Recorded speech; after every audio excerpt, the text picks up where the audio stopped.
They took his goal. Then they took him off the field. And the United States won anyway. Here is what happened in Santa Clara, California, on the night this country finally broke a 24-year curse.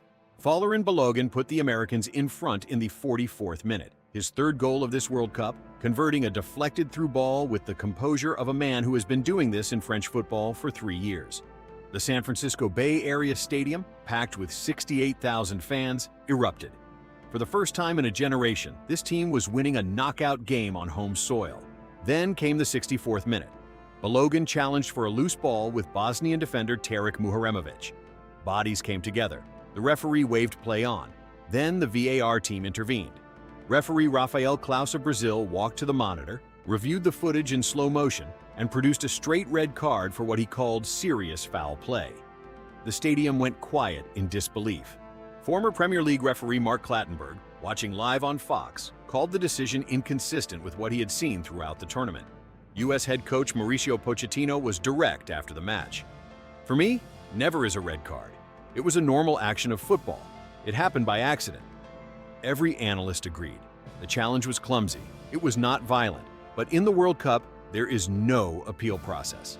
Balogun, the top scorer on the United States team, the striker who gave this country something to believe in, walked to the locker room with 30 minutes still left to play. He becomes only the 5th American player in World Cup history to receive a red card, following Eric Winalda in 1990, Fernando Clavijo in 1994, and Pablo Mastroeni and Eddie Pope in 2006. And unlike those four, he scored the opening goal in the same game he was sent off. What happened next is the reason people watch sports. 11 men became 10. Bosnia and Herzegovina smelled blood, pushed forward, and created the best chances of the entire match. But the United States defense, led by 38-year-old captain Tim Ream, playing in what may be the final chapter of his international career, refused to break. Goalkeeper Matt Friese made save after save. The crowd rediscovered its voice. And then, in the 82nd minute, Malik Tillman stepped over a free kick just outside the box, lifted the ball perfectly over the wall, and bent it into the top corner. 2-0, 10 men, tournament still alive. When the final whistle blew, the celebration was not the wild explosion you might expect from a team that just won its first knockout game in 24 years. There was something more complicated underneath it: relief, pride, and the unmistakable shadow of what they had just lost. In the locker room afterward, the players sang John Denver's "Take Me Home, Country Roads," loud enough that the sound carried out into the corridor. But Balogun was not singing with them. He was suspended, and there is nothing anyone can do about it. The comparison being made across every American sports platform tonight is uncomfortable but unavoidable. Earlier in this tournament, Lionel Messi planted his studs on the ankle of Algeria's captain in a challenge nearly identical to Balogun's. No card was shown. No VAR review was requested. Argentina played on. Balogun's challenge and Messi's challenge. Same action, different outcome. No appeal possible. Folarin Balogun turns 25 years old this Friday. He has spent the first 3 World Cup games of his life becoming the most dangerous American striker at this tournament. 3 goals, relentless movement, the kind of finishing that European clubs have been paying attention to for years. And now, in the moment that matters most, he will watch from the stands in Seattle. Now comes Belgium on July 6th at Lumen Field in Seattle, 8 in the evening Eastern Time on Fox. This is not a team the United States wants to face without its starting striker. Belgium trailed Senegal 2-0 with 5 minutes of regular time remaining on Wednesday. They scored twice to force extra time. Then they won on a penalty in the 125th minute, the latest winning goal in the history of the World Cup.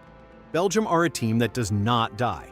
They have made a habit of coming back from the dead in knockout football, doing now against Senegal exactly what they famously did against Japan in 2018.